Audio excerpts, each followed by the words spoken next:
Hello everyone, Chef here, and welcome to the 6th video in your Chef's Chilled Summer. On Monday, I counted down my favourite creative maps made in Chapter 1, so it only makes sense to make a video on my favourite creative maps made in Chapter 2. So without any further ado, let's get to the list. In Chapter 2 Season 4, as you'll come to see later in the list, I played quite a lot of creative due to how boring that season was for me. And I would regularly look on the featured games when new ones appeared, and the one that I quite liked was Fishy Mansion Hide and Seek. I think it's kinda ironic that I talked about the most primitive hide and seek map before, and now I'm talking about one of the best hide and seek maps that was out at the time. But anyway, as you could already piece together, this is a big mansion with a lot of hiding spots and a fish theme. I guess Fatal Creations was going with the idea that this is Fishstick's mansion. The map has been updated since I last played it. It now includes a pool that goes quite deep underwater and connects to the cellar. Speaking of which, if this was a landmark or even a location in Chapter 2, or even today, I think it would fit right in. It looks so good and fit in with a location like Lazy Lake perfectly. There's about 5 areas on the map.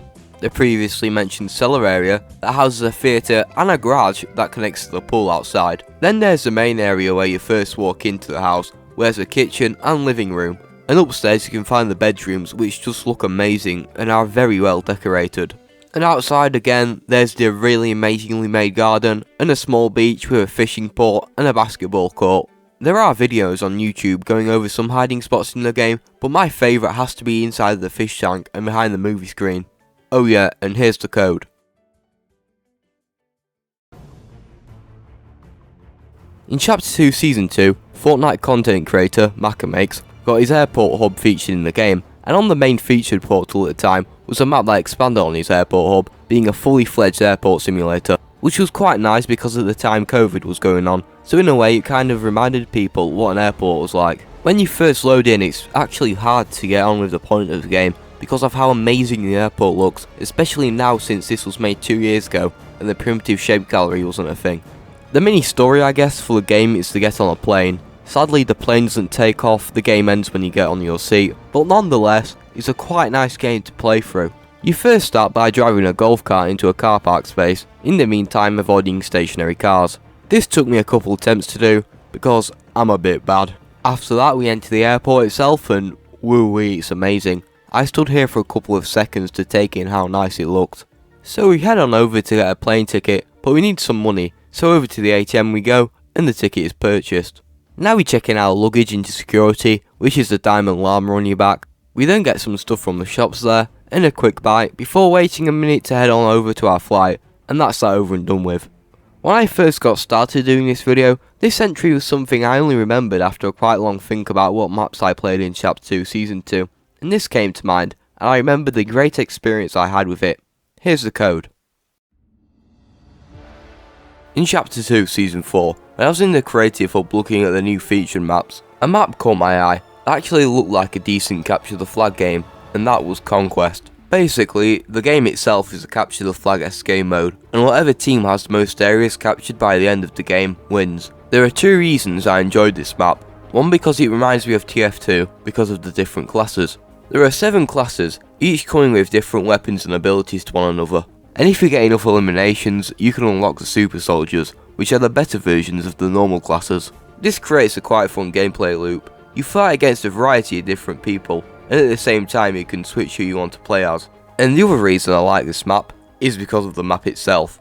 I don't know how to explain it really, but maps that combine a bunch of things from the story are always nice for me. There's a Devourer's skull at the dig site, a Dusty Depot from Dusty Depot with the rocket about to launch, and the many users of the ego walls just look so nice together. This is a must play game, but no one plays this anymore as it hasn't been featured in years, so I advise playing it with a couple of people in a party. One day, I was just browsing around YouTube when I came across this map that caught my eye. In Chapter 2 Season 3, Holly Hedges was only one of a few locations that weren't held together by no sweat floaties and are in their normal state. But this map is basically what if Holly Hedges got flooded over. What buildings remain, what gets submerged, and what new ones are built to top the old ones. And I really like this. It reminds me a lot of my creation Drenched Depot and those similar maps people made in Season 3 using the frosty flight roofs as no sweat floaties. So it also brought back a lot of memories when I saw it. And to wrap it all up, it's a gun swap game mode, which I quite like the choice of, The constant swapping fits perfectly with the chaotic atmosphere of Chapter 2 Season 3. This will probably seem to some as a very generic last pick, but who can resist this? Made by the boy Dilly, Athena Royale is a reconstruction of the Chapter 1 map in between the events of Season 2 and 3. Every location is here, apart from Shifty Shafts due to Creative's memory limitations. Fully reconstructed with nothing missing from it. Due to the map size and the battle bus system not working that well here, you spawn on the accurately recreated spawn island and choose a place to land on the map. This is because of how far the boy Dilly pushed Creative, so it kinda sacrificed these 2 bits, but it's not that bad. Even though I started playing in Chapter 1 Season 7, this map just brought back so many memories for me.